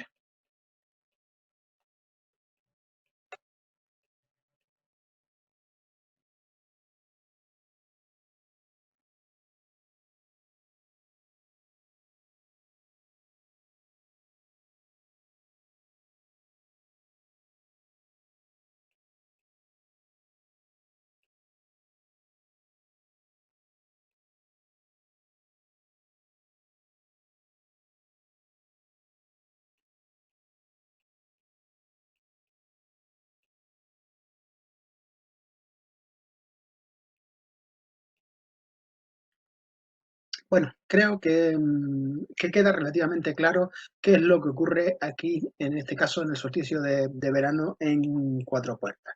Bueno, según lo que les he contado yo hasta, perdón, según lo que he contado yo hasta ahora, aquí lo que tenemos es el segundo tipo de marcador solar que les decía, es el que utiliza el juego de luces y sombras para establecer el paso de las estaciones. En este caso no se utiliza un fenómeno natural, como puede ser una montaña, sino simplemente esa proyección que hace el Sol solo estos días. Quiero decirles que esto es una grabación que fue hecha ayer, ¿vale? Es decir, que este fenómeno en realidad es visible durante 3, 4, 5 días. En realidad la proyección, la imagen que se va a proyectar va a variar un poco, pero tampoco va a variar en demasía. De hecho, después les voy a enseñar una imagen un vídeo de algunas de las imágenes tomadas justo el día del solsticio de verano y verán que la diferencia no es mucha, ¿vale? Pues entonces, en este caso tenemos como en la oquedad que está más hacia el oeste, ¿vale? Recuerden que el sol se pone al oeste, ¿vale? Pues en esta oquedad que estamos más al oeste, justo en la esquina, a medida que el sol va bajando, pues esta esquina hace que se proyecte esta cuña, ¿vale? Y esta cuña que va a ir atravesando toda la cueva desde un lado hasta el otro, son 17 metros que tiene la cueva para llegar a este punto, ¿vale? Recuerden lo que les decía, que este punto fue un punto reutilizado o digamos tuneado, modificado por un nuevo canario, ¿vale? Así que en realidad este fenómeno que estamos viendo ahora quizás pudo tener algún tipo de variación en el pasado. No sabemos si este espacio, bueno, seguro que este espacio no, los antiguos canarios no lo vieron como lo estamos viendo nosotros en la actualidad. Lo que no sabemos es cómo lo vieron ellos, si tenían algún ídolo, si tenían algún elemento que hacía que esta luz que en breve se acercará enfoque un determinado elemento. Eso, desde luego, no lo sabemos. Lo que sí sabemos es lo que vemos hoy. Vemos cómo el Sol atraviesa, ¿vale? Eso es uno de los rayos. Y luego tenemos el segundo de los rayos, este que ven aquí a la izquierda. No sé si se habían fijado que este rayo no aparece en todo momento, ¿vale? Aquí lo voy a mostrar otra vez, lo voy a marear un poco, lo siento, pero vemos cómo el Sol empieza a caminar, ya empieza a bajar el Sol, empieza a caminar esta luz solar y le voy a enfocar el momento en el que aparece ese segundo rayo, ¿vale? A medida que el Sol va bajando, va creando ese juego de luces y llega un momento en el que se abre un segundo rayo. Ese segundo rayo, que en breve está a punto de aparecer, aquí lo tenemos, vemos cómo va avanzando en este espacio de la cueva y vemos cómo este rayo también va a tomar, ahora sí, una forma claramente triangular, casi una forma de cuña en realidad, ¿vale? Aquí vemos cómo ese reflejo va creándose a lo largo de la montaña. Bueno, y este es el fenómeno que a día de hoy podemos ver durante el solsticio de verano, del 20 aproximadamente 19 al 22, aproximadamente, de junio, aunque quizás el momento álgido para poder verlo sea probablemente mañana o el domingo. Hay un problema a la hora. Nosotros en realidad somos, la verdad es que tenemos muchísima suerte de poder ver este fenómeno así, tal cual lo estamos viendo, ¿vale? Sin nadie alrededor, básicamente, porque esto, durante los solsticios tenemos un grave problema de conservación también aquí en Cuatro Puertas. Para poder visitar el yacimiento, cualquier yacimiento arqueológico, deberíamos tener un límite de 30 personas. Sin embargo, en estos días, en el solsticio, el yacimiento pues se convierte en Triana, se convierte en playa en inglés, se masifica tremendamente. Es uno de los grandes problemas que tenemos en Cuatro Puertas durante estos momentos. Así que probablemente si van mañana al yacimiento arqueológico se van a encontrar con 40, 50 personas o más. Y si van el domingo, pues tres cuartos de lo mismo, se van a encontrar muchísima gente. Así que en este caso, la verdad es que hoy somos unos verdaderos afortunados de tener la posibilidad de disfrutar de este fenómeno, además con estas imágenes, que aprovecho para agradecer a Iván y Félix, que estuvieron una noche, ayer por la tarde y toda la noche procesando estas imágenes en 360, ¿vale? Son imágenes en 4K, en este caso, 360, con una cámara espectacular que nos permite disfrutar este fenómeno, así que les doy las gracias a los chicos por haber elaborado este vídeo y como les digo, ¿cuál es el problema que tenemos en Cuatro Puertas? Que Cuatro Puertas es en parte público y en parte privado. Esta cueva de Cuatro Puertas, por ejemplo, es propiedad pública, pero la zona sur, la que visitamos antes, es propiedad privada, así que no podemos cerrar el yacimiento. Por eso les decía al principio que está abierto para lo bueno y para lo malo. Así que en realidad no podemos tener un control de acceso. Tenemos un grave problema acerca de la conservación en Cuatro Puertas, precisamente por eso, porque no podemos controlar el acceso, cosa que se complica especialmente en días como hoy. ¿Vale? Yo creo que vamos a ir terminando. Quiero mostrarles ahora, voy a esperar, vamos a ver otra vez, por última vez el fenómeno, porque quiero mostrarles ahora unos vídeos y ya nos metemos directamente en la fase, entre comillas, de ruegos y preguntas, puesto que se está acercando el final. Seguramente me habré dejado cosas atrás, pero bueno, espero que hayan podido disfrutar del yacimiento y también de este fenómeno que, como les digo, es un verdadero espectáculo visual. Aquí lo tenemos. Vale, nos volvemos. Y les voy a mostrar algunas imágenes que tengo que agradecer también. Aprovecho para agradecer a Juan Manuel Caballero la sesión de estas imágenes que usamos, que teníamos un poco en la recámara en el caso de que se nublase, porque lleva todo el día nublado, y vemos cómo se produce la proyección cómo se produce este fenómeno visto desde otro punto, perdón, desde la boca más hacia el oeste. Y aquí vemos ese time-lapse, esa sucesión de imágenes convertidas en vídeo que nos va a traer las imágenes, digamos, justo en un día de solsticio y la verdad es que con muy poca gente comparado a lo que suele ser normal. Y ahí vemos como ese rayo, en el caso de justo del día del solsticio, va a subir un poco más, ¿vale? Va a tomar un poquitín más de altura y también la intensidad del rayo va a variar pues en función también de si hay nubes o no hay nubes, etcétera, etcétera. Este fenómeno puede durar en torno a 35 45 minutos en total. O sea, esto que hemos visto nosotros en apenas 20 segundos, pues puede durar 45 minutos perfectamente, desde que el sol aparece por esa primera oquedad hasta que se produce esta doble imagen esa doble proyección en el otro extremo de la cueva. Seguimos viendo otra proyección por aquí. Vamos a ver si doy con ella. Aquí está, es una imagen más a detalle, más detallada justo en este mismo día y en este caso justo de esta forma de cuña, ¿vale? Una imagen quizás con un poquitín más de calidad que nos va a permitir ver cómo se produce el final de este fenómeno de luces y sombras durante el solsticio de verano.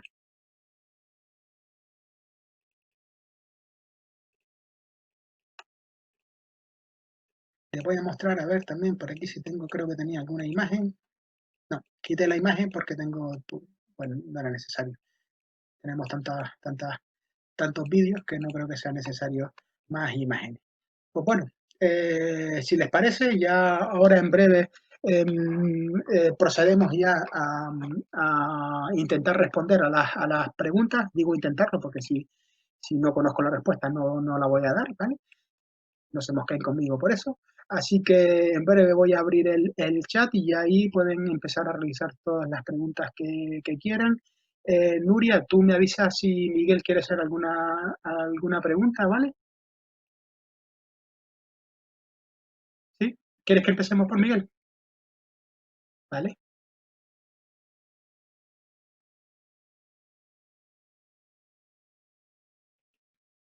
Empezamos por Miguel si quiere, Nuria. Sí, ¿Vale? ¿se me oye? Sí, se te oye perfectamente. Perfecto. Gracias. Hola, Octavio. Felicidades porque esta visita virtual ha sido maravillosa. Esta vez a la intérprete se la ha visto bien. También la explicación ha sido estupenda. Me he quedado asombrado. Has contado 1000 cosas que no sabía. Has dado una información súper interesante. Tenía una pregunta simplemente. Quería saber si en Risco Caído,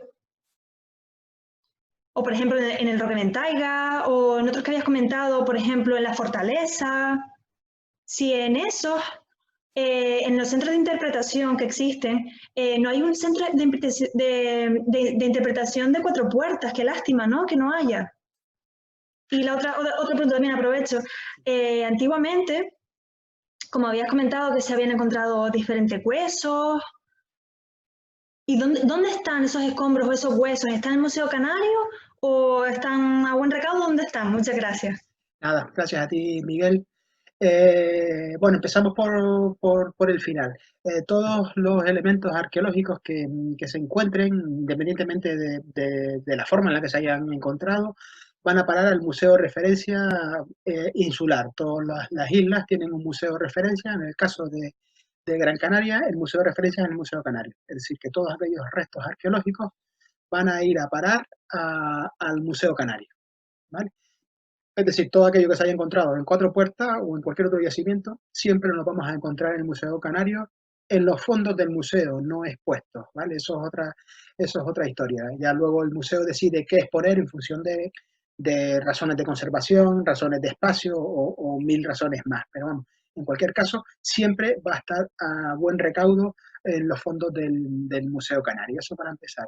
Y en cuanto a la segunda pregunta, sí es verdad, es una pena, tenemos grandes centros de interpretación en la isla, tenemos el Parque Arqueológico de la Cueva Pintada, tenemos el Cenodio Valerón, eh, tenemos el centro de interpretación de la Fortaleza, por ejemplo, pero en Cuatro Puertas no tenemos nada. ¿Por qué no tenemos nada en Cuatro Puertas? Pues básicamente por lo que comentaba hace un ratito. Es en parte propiedad pública, en parte propiedad privada. Y esa propiedad privada, además, no es de una persona, de dos. Cada cueva podemos, pues, o cada conjunto de cuevas puede tener 5 o 6 herederos.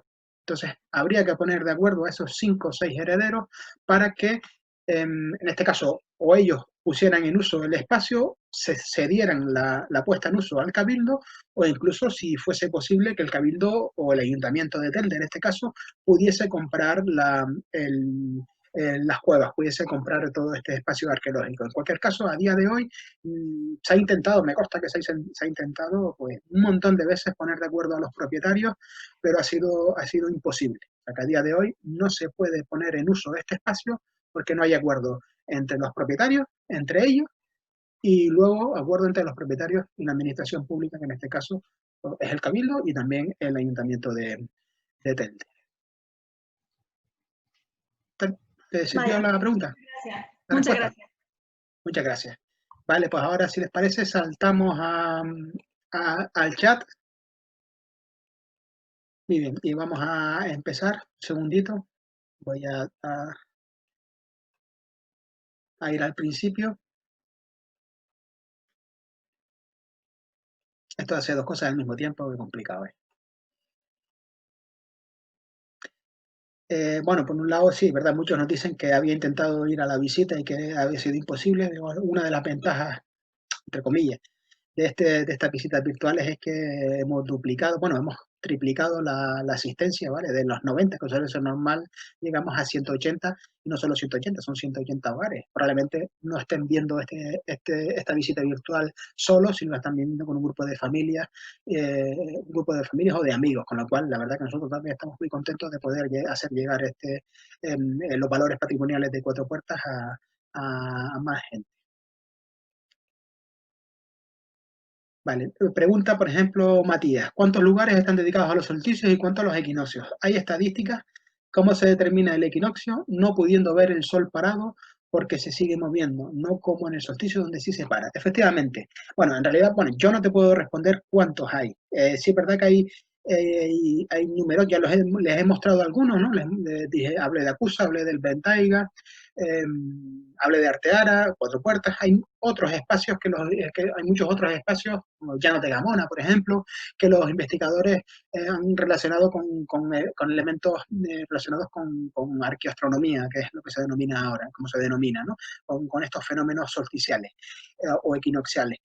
Yo no te puedo decir una cifra exacta, pero seguro que son más de lo que yo les he citado aquí. Uno de ellos, por ejemplo, son los Llanos de Gamona, en la que el sol podemos ver el sol tomando como referencia el Teide, también es un fenómeno extremadamente espectacular que podrán ver fotos en internet seguro. Y efectivamente, los marcadores solares solsticiales son, entre comillas, mucho más sencillos de establecer. Como dije antes, el Sol, y como bien decía Matías, el Sol está parado, con lo cual ese fenómeno no va a parar, no, digamos, no va a ser visible durante más tiempo. En el caso de los equinoccios, es muchísimo más complicado. Es un fenómeno que en la mayoría de los casos solo es visible un día, a lo sumo 2 días, dependiendo. Pero normalmente suele ser solo un día, porque efectivamente el Sol no se para. El Sol sigue su movimiento hacia el norte o hacia el sur. Así que desde luego los fenómenos, los más fiables, van a ser siempre los marcadores solares solsticiales. ¿Cómo establecían los equinocciales? Pues por descarte, ¿vale? Si podemos establecer claramente los fenómenos, el solsticio de verano y el solsticio del invierno, teniendo en cuenta que la trayectoria, el movimiento va a ser constante, permanente e inmutable, la velocidad va a ser siempre la misma, pues sabemos que al término medio, pasado determinadas lunas, el Sol va a salir en un determinado punto. Y probablemente eso es algo que los antiguos canarios estuvieron buscando alrededor de toda la isla. ¿En qué punto exacto podían establecer esa llegada del otoño, de la primavera, que sin duda, como bien dices, es el punto más complejo y más difícil, más complicado? Pero esto es como una fórmula matemática. Si conocemos A y conocemos B, podemos llegar a conocer C, ¿vale? Es decir, tomando como referencia los dos solsticios, podemos saber que pasadas determinadas lunas, multipliquen ustedes, que yo soy de letras, ya repito, recuerden, cada 3 meses tenemos un equinoccio, con lo cual esto nosotros lo sabemos y ellos lo sabían perfectamente, lo que tuvieron que buscar o fabricarse, como en el caso del risco, probablemente en el caso del risco caído, pues, o fabricarse ese fenómeno, ¿vale? Con elementos artificiales. No sé si te respondí, Matías, pero es lo único que te puedo decir. Nos pregunta Jorge, en la época del poblamiento de Cuatro Puertas y si hay algunos elementos con otras analogías en poblaciones amasí en el continente africano. Cuatro Puertas, uno de los grandes problemas de Cuatro Puertas es que no se ha realizado ninguna excavación arqueológica. Desde el principio fue reutilizada por los nuevos canarios, entre comillas, para guardar ahí las cabras, con lo cual prácticamente apenas tenemos material arqueológico de Cuatro Puertas, solo material en superficie muy fragmentario. No se ha realizado ninguna excavación porque, como ven en la propia imagen, directamente pues estamos sobre el sustrato geológico, con lo cual es muy difícil poder llegar a ver el soporte, es imposible excavar, ¿vale? Así que no te podemos decir en qué época estaba habitado Cuatro Puertas, ¿vale? Esto va a ser imposible a día de hoy.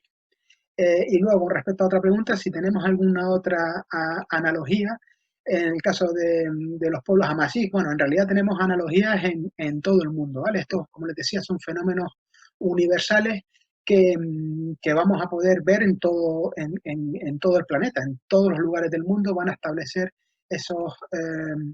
van a tener esos marcadores solares y esos solsticiales que les va a permitir establecer pues, el paso de las estaciones, con lo cual en todas las sociedades, de todas las culturas que se van a dedicar a la agricultura y a la ganadería, pues tienen en cuenta estos fenómenos. Bueno, aprovecho para mostrarles la imagen de lo que ocurre fuera. Ya hemos visto lo que ocurre adentro, ese movimiento del sol en el interior de la montaña, pues esto es lo que ocurre fuera, ¿vale? Como el sol se va poniendo al atardecer, se va poniendo en esta zona y va a ser este sol el que va a producir el rayo que hemos visto anteriormente. No lo puse antes porque no podía, ¿vale?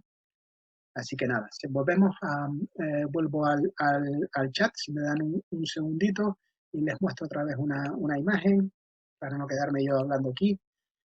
Vale, vuelvo al chat.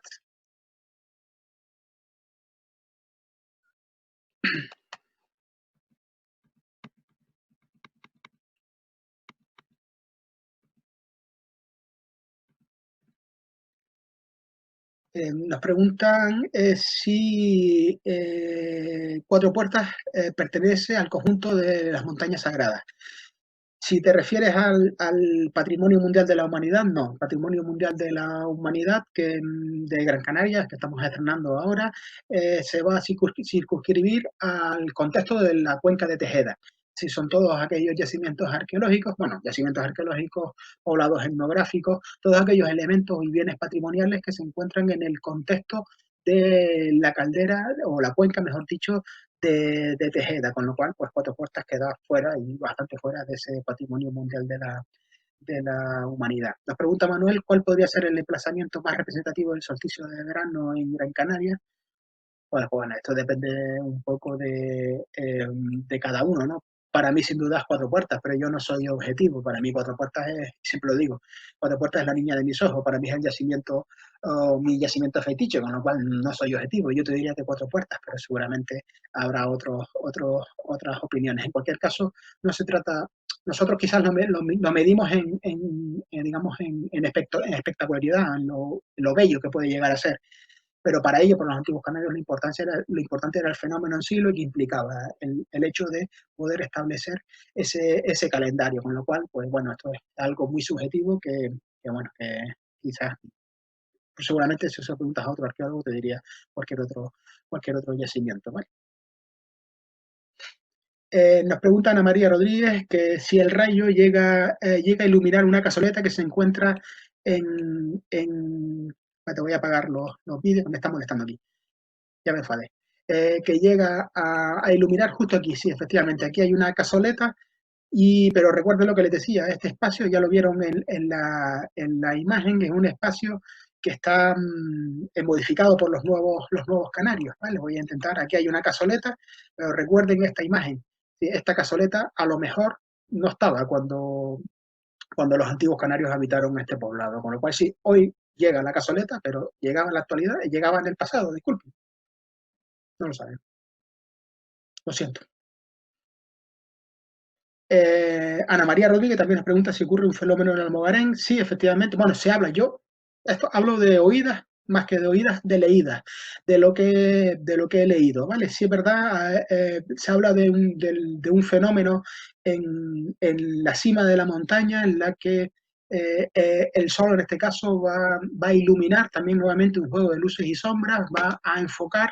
No sé si recuerdan que vieron una especie de marcas medias raras en el Almogarén, una serie de marcas que tradicionalmente se ha interpretado como marcas de extracción de molinos, pues efectivamente hay un fenómeno que hace que el sol, una proyección como la que vimos aquí en la Cueva de Cuatro Puertas, llegue a esas marcas de molino, que algunos hablan de representaciones también de las fases lunares. Pero bueno, eso, de hecho, intentamos ir a grabar ese fenómeno este año, pero ha estado toda esta semana nublado y ha sido imposible, ¿vale?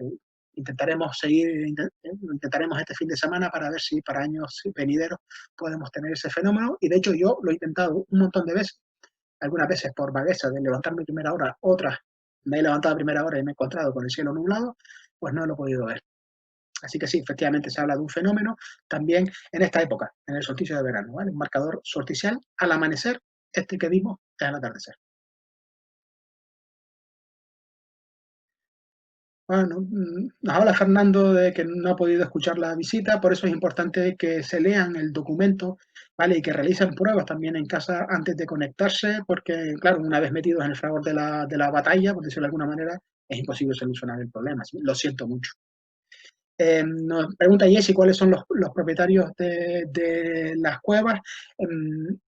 Esta cueva, la cueva de cuatro puertas, la que estamos viendo ahora mismo, y, eh, y el Almogarén, disculpen, que estaba pensando, aunque no lo parezca, ambas son de propiedad pública, en este caso del Cabildo. El resto de las cuevas, todo lo que están orientadas hacia el sur, son todas propiedades privadas y de 1 millón de propietarios. ¿Vale? Seguimos, vamos a ir terminando. Nos dice, sí, nos dice Anne, creo, a ver, un segundito, sí, que ha ido muchas veces a ver el solsticio y que por favor no quiere ningún centro de interpretación. Bueno, la idea del centro de interpretación no es, o sea, no es cobrar por cobrar y ojalá no haya que pagar por ir a un yacimiento arqueológico, pero a veces para poder conservar el patrimonio no queda otra que realizar algún tipo de esfuerzo. Y si un esfuerzo supone pues pagar 3 4 euros, que es lo que suele costar una visita a un yacimiento, a un centro de interpretación, que normalmente te vale para, además para varios yacimientos o para varias asistencias a lo largo del año, yo creo que merece la pena. Ojalá no haya que hacerlo, pero desgraciadamente vemos que hay otras prioridades y especialmente lo estamos viendo ahora, ¿no? Como quizás hay otras prioridades acerca de para poder invertir el dinero público. Bueno, a mí como arqueólogo me encantaría que la mitad del presupuesto público fuese a la protección del patrimonio, pero soy consciente de que eso es imposible. Pero bueno, que sepan que si se hace un centro de interpretación, el objetivo es la conservación del espacio, no es hacer negocio. ¿Vale? De hecho, bueno, iba a seguir aportando cosas, pero voy a dejarlo aquí. Básicamente, por la mayoría de los centros de interpretación no son rentables desde el punto de vista económico. Es decir, el objetivo no es hacer negocio porque se iría a pique en, en, en breve. Nos dice Juan Solano, ay, nos dice Juan Solano algo que acabo de perder. Un segundito. Ahí, creo que llego. Sí, ¿qué puede decir sobre la orientación? Perdón, lo vuelvo a leer. Los huecos si existen en cuevas similares, sí. Me imagino que sí, sí, que se refiere a si que existen otras cuevas con cuatro oquedades o con cuatro aberturas. De hecho, esta cueva de cuatro puertas, este conjunto principal que estamos viendo ahora en bucle, se orienta a otra cueva con cuatro accesos que se encuentra en la zona en el mismo municipio de Telde, ¿vale? En la zona del Goro, ¿vale? Y además tenemos la cueva de los Pilares, que también tiene cuatro oquedades, pero desde luego no es lo normal. No es normal que existan cuevas con cuatro aberturas, con cuatro oquedades. Nos pregunta José María si se han encontrado con algún tipo de representaciones zoomorfas. Son muy escasas las representaciones zoomorfas en general en Gran Canaria. Aquí en Cuatro Puertas los únicos grabados rupestres que nos hemos encontrado son esas representaciones vulvares. Y es verdad que arriba en la cima en el Almogarén también existe una representación antropomorfa que solo es visible con una luz muy determinada. De hecho, para poder ver esa representación antropomorfa, que no diré dónde está, ya tendremos la ocasión de verlo en alguna otra ocasión, pues sería mejor verlo de noche con una luz cenital para poder verla. Pero básicamente, Cuatro Puertas destaca por las representaciones vulvares. Bueno, ya nos hemos pasado 5 minutos, teniendo en cuenta que también empezamos 2 3 minutos más tarde. Vamos a leer alguna de las preguntas más, alguna pregunta más. Todos notan las gracias. Yo, más que no me den las gracias a ustedes, le doy las gracias yo a ustedes a mí, se las doy las gracias yo por estar ahí detrás de los ordenadores y por dejarme pasar a sus casas, a ver sus salones. Nos pregunta Alberto Albert si efectivamente las imágenes del agujero que mostré es en La Guancha, en la necrópolis, poblado y necrópolis de La Guancha, en el agujero, en Galdar, y eso es en verano. Perdón, disculpen, en invierno. El solsticio de invierno es en el agujero. Aquí es el verano.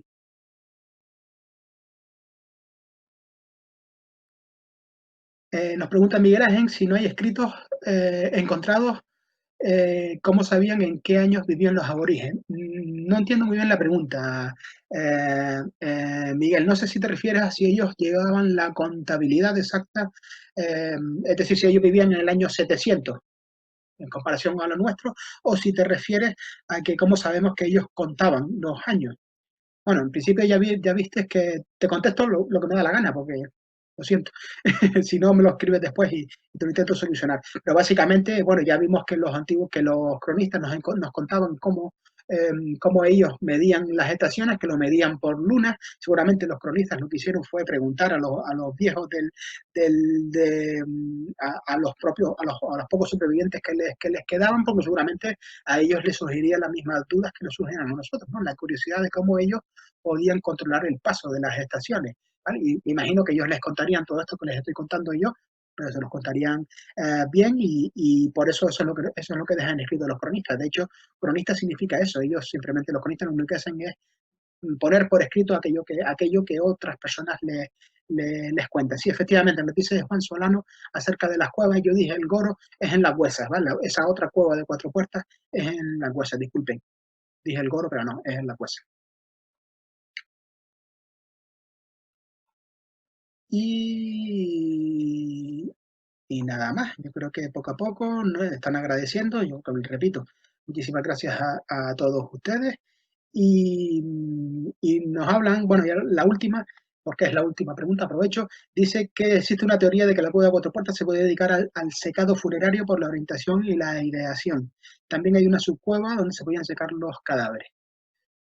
Bueno, esto es muy complicado. Ya lo dije al principio, que la funcionalidad exacta de esta cueva no se puede saber porque no hay material arqueológico. Sin material arqueológico es imposible poder interpretar, ¿vale? Así que todos nos vamos a mover en el terreno de las hipótesis. Lo que sí que es cierto que apenas tenemos restos funerarios, no conocemos muy bien cuál es la zona funeraria de este poblado. No sabemos si es un poblado al uso o si es un poblado dedicado a los cultos que se van a desarrollar arriba en el Almogarén o en la zona de los grabados, de la cueva de los papeles, donde vimos esas representaciones públicas. Hablabas también de esta pequeña subcueva. Algunos dicen, los que dicen que esto es una vivienda, dicen que esta pequeña cueva es un silo, lo que dirían nuestros abuelos y bisabuelos, una fresquera, un lugar para guardar los alimentos, ¿vale? Y algunos hablan, los que dicen que esto solo se utilizaba en determinados momentos relacionados con los ritos y los cultos. Algunos hablan que este quizás puede ser el lugar, que la cueva es utilizada solo por personal sagrado, por el Faikán y por las arimaguadas en los momentos en los que se desarrolla en el rito, y que quizás este punto es el momento en el que el Faikán o el que dirige el rito va a conectar con los dioses, va a conectar con las fuerzas telúricas, las fuerzas de la tierra, para luego conectar con los dioses que se encuentran en lo alto que se encuentran en el cielo, y para eso tienen que acercarse a lo alto de las montañas. Así que nada, sin más, repito, le doy las gracias a ustedes muchísimas gracias a ustedes por estar con nosotros, gracias al Cabildo también por contar con nosotros, con Tibisana, para esta iniciativa totalmente innovadora, y yo creo que tiene bastante futuro. Desde luego a todos nos gustaría estar en el yacimiento de 4 puertas, pero bueno, esto es una gran alternativa para verlo de una forma cómoda, de una forma sencilla, y sobre todo lo que les decía, esto es una forma de poder seguir haciendo nuestro trabajo, nosotros como empresa y el Cabildo como institución pública, cuya función básica es la de difundir para poder conservar, ¿de acuerdo? Así que les doy las gracias a ustedes por estar con nosotros, les esperamos en próximas visitas, en breve estén atentos a los correos, recibirán la información de las próximas visitas virtuales que realizaremos a través del Cabildo. Y nada, le doy las gracias a Nuria por la paciencia, por estar ahí siempre apoyando, y muchísimas gracias a todos y muy buenas tardes.